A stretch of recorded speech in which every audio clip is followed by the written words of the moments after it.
बिस्मिल्लाहिर्रहमानिर्रहीम। अस्सलाम वालेकुम स्टूडेंट्स। आज हम करने जा रहे हैं 9th क्लास मुताला पाकिस्तान का अगला टॉपिक चैप्टर नंबर 2 हम लोगों ने स्टार्ट किया हुआ है। और आज का हमारा टॉपिक है पहले गवर्नर जनरल की हैसियत से कायद-ए-आज़म मोहम्मद अली जिन्ना की खिदमत और कारनामे। और इससे पहले वाले लेक्चर में हम लोगों ने तमाम इब्तदाई मसाइल को डिटेल के साथ डिस्कस किया था और हम लोगों ने एडिशनल हेडिंग्स भी देखी थी कि हम लोगों ने लॉन्ग पॉइंट ऑफ व्यू के साथ किस तरह से उस क्वेश्चन को अटैम्प्ट करना है। तो जो आज का हमारा टॉपिक है कायद-ए-आज़म पहले गवर्नर जनरल की हैसियत से उनकी खिदमत और कारनामे, ये टॉपिक भी आपके पास लॉन्ग आंसर्स के लिए बहुत इंपॉर्टेंट है। आपके पास एक्सरसाइज का लॉन्ग आंसर नहीं है, लेकिन क्योंकि हमारे पास अब पेपर पैटर्न जो है वो मिल चुका हुआ है हमें, इससे हमें पता है कि हम लोगों को एडिशनल चीज़ों को भी तैयार करना है। तो ये टॉपिक हमारे पास लॉन्ग पॉइंट ऑफ व्यू से इम्पॉर्टेंट है। तो आप लोगों को मैं आज इसको प्रॉपर तरीके के साथ लॉन्ग आंसर बताऊंगी, डिटेल हेडिंग्स होंगी उसमें, और आपको बताऊंगी किस तरह से आपने तारुफ के साथ और हासिल कलाम के साथ इसको कंक्लूड करना है। तो ये है हमारे पास बाब नंबर 2 तहरीक पाकिस्तान और पाकिस्तान का क़याम। और आपके पास ये टॉपिक स्टार्ट होता है पेज नंबर 34 पे। तो चले स्टार्ट करते हैं। पहले गवर्नर जनरल की हैसियत से कायद-ए-आज़म मोहम्मद अली जिन्ना की खिदमत और कारनामे। Quaid-e-Azam's role and achievements as first governor general. अब आपके पास यहाँ से पहला पॉइंट जहाँ पे उन्होंने पहले स्टैरिक लगाया हुआ है वो आपके पास तारुफ है। वहाँ पे आप हेडिंग दे सकते हो तारुफ की। और इसके अलावा हम लोगों ने चैप्टर 1 में कायद-ए-आज़म का इंट्रोडक्शन देखा था, वहाँ पे भी एक टॉपिक हम लोगों ने छोटा सा डिस्कस किया था, उसका जो तारुफ था वो भी आप लोग यहाँ पे मेंशन कर सकते हैं। अगर मैं आपको दिखा देती हूँ ताकि आप लोगों को आसानी भी हो जाए।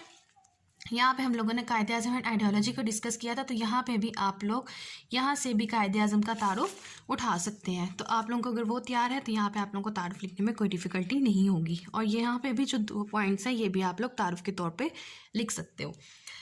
14 अगस्त 1947 को कायद-ए-आज़म ने गवर्नर जनरल की हैसियत से हल्फ उठाया। इसे मार्क कीजिए MCQs के तौर पे कि कायद-ए-आज़म ने गवर्नर जनरल की हैसियत से हल्फ कब उठाया? 14 अगस्त 1947 को। यह आपके पास एक MCQ है। लियाकत अली खान पाकिस्तान के वज़ीर आज़म मुकर्रर हुए। इससे मार्क कीजिए कि पाकिस्तान के वज़ीर आज़म कौन मुकर्रर हुए थे? लियाकत अली खान। नवाज़ायदा मुमलिकत का दस्तूरी ढांचा तैयार नहीं था। 1935 के एक्ट में मुनासिब तब्दीलियाँ करके मुल्क का निज़ाम इसके तहत चलाया गया। कायद-ए-आज़म मोहम्मद अली जिन्ना 13 माह गवर्नर जनरल की हैसियत से जिंदा रहे। इस मुद्दत में आपने अपनी बसीरत और कायदाना सलाहियतों से अहम कौमी मामलात को सुलझाया, जिससे पाकिस्तान अपने कदमों पर खड़ा हो सका। यह आपके पास एक MCQ आ जाता है कि कायद-ए-आज़म ने कितने माह गवर्नर जनरल की हैसियत से जो है वो ओहदा संभाला था? तो 13 माह, यानी कि 1 साल और 1 महीना। तो अक्सर बच्चे कन्फ्यूजन आ जाती है कि MCQ में उन्होंने ऑप्शन 1 साल 2 माह, 1 साल 3 माह, 1 साल 1 माह इस तरह से भी पूछा होता है, और 12 माह, 13 माह, 14 माह और 15 माह इस तरह से। तो आप लोगों ने कंफ्यूज नहीं होना। 13 मंथ्स यानी कि 13 महीने हमारे पास इक्वल होते हैं 1 साल और 1 माह के इक्वल। अब यहाँ से हमारे पास जो सेकंड पॉइंट स्टार्ट होता है, आप इस पे हेडिंग दोगे इब्तदाई मसाइल का हल। पहला पॉइंट जो आपका स्टार्ट था वो आपके पास तारुफ था। तारुफ आप चैप्टर 1 से भी ले सकते हो और अपना खुद भी तारुफ लिख सकते हो, यानी कि कहाँ पैदा हुए, उन्होंने इब्तदाई तालीम कहाँ से हासिल की, किस तरह उन्होंने मुस्लिम लीग को ज्वाइन किया, कांग्रेस को क्यों छोड़ा। तो ये तारुफ हम लोगों ने चैप्टर 1 में भी, चैप्टर 2 में लिटिल इंट्रोडक्शन हम लोगों ने कायद-ए-आज़म का पढ़ा है मुख्तलिफ टॉपिक्स में, आप वहीं से उठा सकते हो। तो यहाँ पर अब आपने ये जो आपका पॉइंट यहाँ से स्टार्ट होगा, आपको मैंने मार्क भी कर दिया। यहाँ पर आपने हेडिंग देनी है इब्तदाई मसाइल का हल। कायद-ए-आज़म मोहम्मद अली जिन्ना की कदावर शख्सियत ने आज़ादी के बाद पैदा होने वाली मुश्किलात को एहसन तरीके से सुलझाया।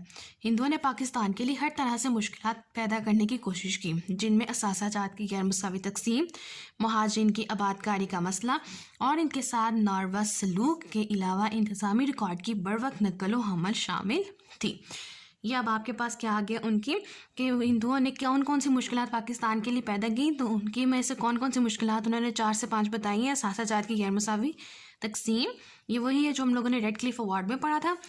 महाजरीन की आबादकारी का मसला और उनके साथ नारवा सलूक यानी कि रिहैबिलिटेशन ऑफ प्रिविलेजेस, और इंतज़ामी रिकॉर्ड की बरवक्त नकलो हमल शामिल थी, जो हम लोगों ने लास्ट लेक्चर में पढ़ा था। उन्हीं को उन्होंने बिल्कुल समराइज्ड वे में लिख दिया।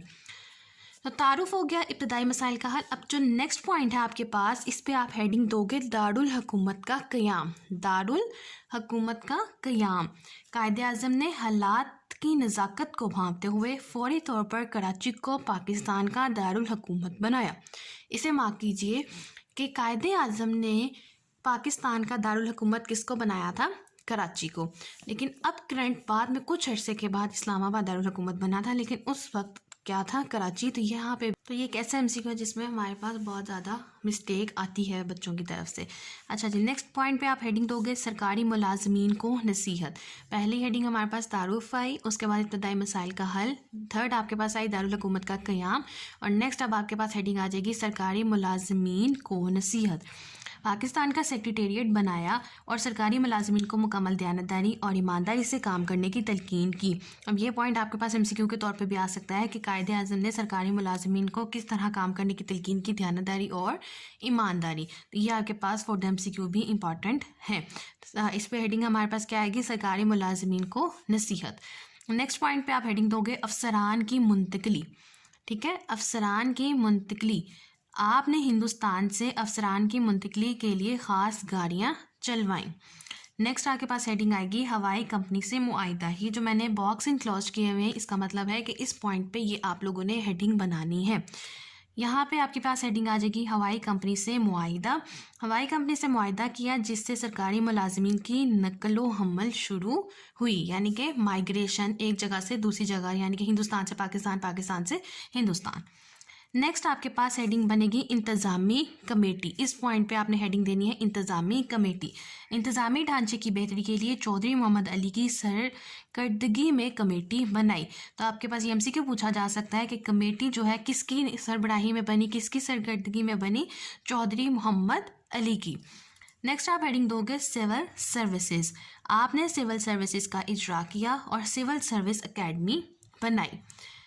नेक्स्ट आप हेडिंग दोगे अकाउंट्स और फॉरेन सर्विसेज। अकाउंट्स और फॉरेन सर्विसेज, आपने अकाउंट्स और फॉरेन सर्विसेज का आगाज़ भी किया। नेक्स्ट पॉइंट पे आप हेडिंग दोगे हेड क्वार्टर। हेड क्वार्टर आपने हेडिंग दी, उसके बाद आप लिखोगे बहरी और बड़ी अफवाज को बेहतर हालात में लाने के लिए हेड क्वार्टर बनाएगी। फिर नेक्स्ट पॉइंट पे आप हेडिंग दोगे असलहा फैक्ट्री। असलहा फैक्ट्री, असलहा फैक्ट्री का क़याम भी आपके दौर में हुआ। ये सब कुछ कायदे आज़म के दौर की बात हो रही है, जब वो गवर्नर जनरल की हैसियत से उन्होंने हल्फ उठाया था। उसके बाद आप हेडिंग दोगे खारजा पॉलिसी। यहाँ पे आपने हेडिंग देनी है खारजा पॉलिसी। कायदे आज़म ने दूसरे मसाइल के साथ साथ खारजा पॉलिसी की तरफ भी खसूसी तवज्जो दी। हमसाया ममालिक और दीगर बड़े ममालिक के साथ ताल्लुकात को इस्तवार किया, जो कि हमारी खारजा पॉलिसी के बुनियादी मकासद में शामिल था। नेक्स्ट आप हेडिंग दोगे अक़वाम मुत्तहिदा का रुकन। अक़वाम मुत्तहिदा का रुकन, कायदे आज़म की मुतबराना शख्सियत की बदौलत ही पाकिस्तान अक़वाम मुत्तहिदा का रुकन बना। नेक्स्ट आप हेडिंग दोगे इल्मी खिदमत। अब ये पॉइंट जो है इसमें हमारे पास फर्दर 3 to 4 हेडिंग्स क्रिएट होंगी, तो आपने इसको बहुत ध्यान से मार्क करना है। इस पे आप हेडिंग दोगे इल्मी खिदमत, और इल्मी खिदमत की हेडिंग में आपने क्या लिखना है? क्या में पाकिस्तान के वक्त जहाँ बेशुमार मसाइल थे, वहाँ तलीम के मैदान में भी कामयाबी हासिल करना ज़रूरी थी। कायदे आज़म ने इस मसले की तरफ खास तवज्जो दी। आपने 1947 में पहली तलीमी कॉन्फ्रेंस मुनक्किद करवाई। यहाँ तक आप लोगों ने इस पॉइंट को लिखना है इल्मी खिदमत की हेडिंग में, यहाँ तक आपके पास पॉइंट आएगा। और यहाँ पे आपके पास एक एमसीक्यू भी बनता है कि पहली तलीमी कॉन्फ्रेंस किस साल में मुनक्किद हुई? 1947 में। इसी के आगे आपके पास एक पॉइंट स्टार्ट हो जाएगा जिस पे आपके पास हेडिंग आएगी तालीम का मकसद। बॉक्स मैंने इनक्लोज किया हुआ है, आप लोगों को नज़र आ रहा होगा। तालीम का मकसद, ये आपकी हेडिंग आएगी। इस हेडिंग के अंदर आप लिखोगे कायदे आज़म की नज़र में, आपकी जगह आप लिख लो कायदे आज़म। कायदे आज़म की नज़र में तालीम का मकसद इखलाकियात की तश्कील था। आपकी ख्वाहिश थी कि पाकिस्तान का हर शहरी कौम की बेलौस खिदमत करे। इसी के साथ आपकी इसी पार्ट में हमारे पास थर्ड हेडिंग बनेगी साइंस और टेक्नोलॉजी की लाजमी तालीम। साइंस और टेक्नोलॉजी की लाजमी तालीम, ये आपने हेडिंग बनाई और फिर आपने उसके नीचे लिखा कायदे आज़म ने नौजवानों के लिए साइंस और टेक्नोलॉजी की तालीम को लाजमी करार दे दिया। ठीक हो गया। यहाँ पे हमारे पास टोटल 3 हेडिंग्स बनी है इस एक पॉइंट के अंदर। नेक्स्ट आपने हेडिंग देनी है खराबी सेहत। खराबी सेहत, कायदे आज़म के जिस्म में जब तक जान रही उन्होंने पाकिस्तान की हर मुमकिन खिदमत की। खराबी सेहत के बावजूद भी अहम फ़ाइलों का मुतालिया करते थे। नेक्स्ट आपके पास लास्ट जो पॉइंट लिखा हुआ है उस पर आप हेडिंग दोगे बुलंद हौसलाए कायद। बुलंद हौसला कायद, अगरचा कायदे आज़म को बीमारी ने बहुत कमज़ोर कर दिया था, इसके बावजूद आपके हौसले पस्त ना हुए थे।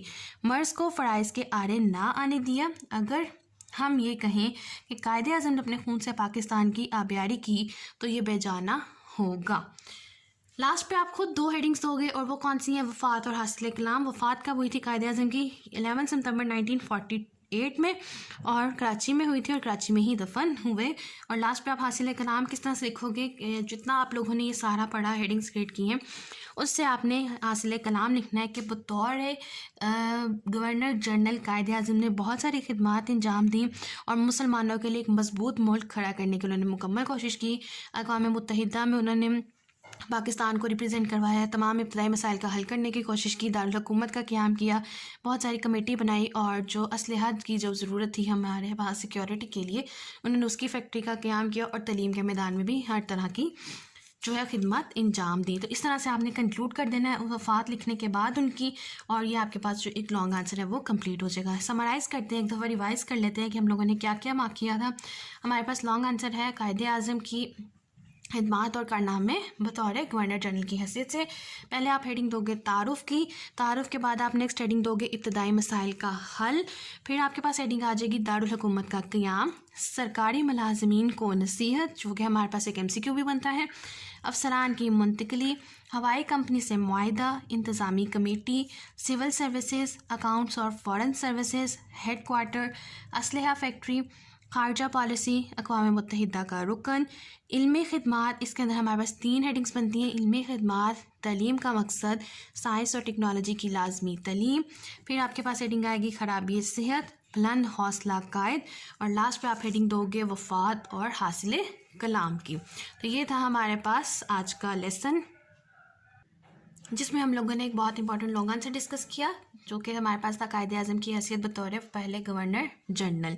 तो हमारे पास एक और इम्पॉर्टेंट लॉन्ग क्वेश्चन, आज एक टॉपिक और लॉन्ग क्वेश्चन हमारे पास कवर हो गया। इंशाल्लाह इसी तरह हम लोग अपना फर्दर टॉपिक्स भी बहुत जल्द कंप्लीट करते रहेंगे, और मुझे उम्मीद है कि आप लोगों को आज के लेक्चर समझ आया होगा। इनकेस कोई क्वेश्चन है, कोई क्वायरी है, या कोई ऐसा प्रॉब्लम है जो आप लोगों का क्लियर नहीं हुआ, और कोई आप लोगों को पॉइंट समझ में नहीं आया, तो आप लोग मुझसे पूछ सकते हैं। मेरी तरफ से मुकम्मल कोशिश होगी कि आप लोगों को गाइड कर सकूँ। और लास्ट में मेरी आप सबसे सिर्फ रिक्वेस्ट है, काइंडली प्लीज़ चैनल को सब्सक्राइब कर दीजिए, वीडियो को लाइक कीजिए, और ज़्यादा से ज़्यादा शेयर कीजिए, ताकि जो 1000 सब्सक्राइबर्स का टारगेट है वो जल्द से जल्द मुकम्मल किया जा सके। Thank you.